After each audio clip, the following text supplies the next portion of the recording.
Nous nous trouvons ici même pour la suite de ce pèlerinage sur les pas de Jésus, d'après les descriptions de Maria Valtorta, sur le site de la Nativité.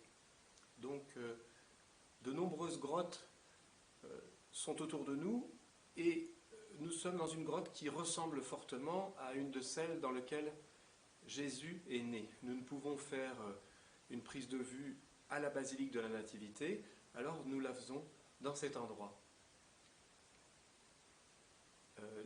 La tradition donc a trouvé et perpétué ce site, mais Maria ajoute de nombreux détails qui coïncident parfaitement avec ce qu'on connaît de ce qu'il y a autour de nous, comme par exemple la proximité de la tour de David à Jérusalem, ou encore le tombeau de Rachel, qui n'est pas très loin ici à Jérusalem, elle l'aperçoit pas très loin, et enfin un ruisseau en contrebas, qui correspond parfaitement donc à tout ce qu'on sait du lieu ici.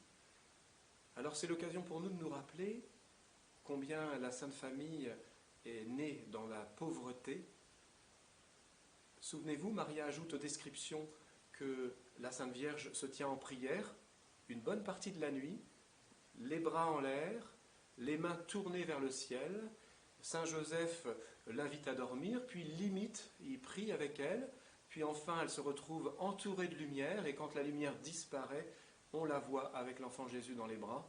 Enfin, Joseph et Marie posent Jésus dans une crèche. Maria dit qu'il a une tête grosse comme un poing, et il se réchauffe entouré d'un manteau, et il l'adore. Je vous propose d'adorer notre Sauveur qui vient ici pour nous racheter. Mon Dieu, je crois, j'adore, j'espère et je vous aime. Et je vous demande pardon pour tous ceux qui ne croient pas, qui n'adorent pas, qui n'espèrent pas et qui ne vous aiment pas.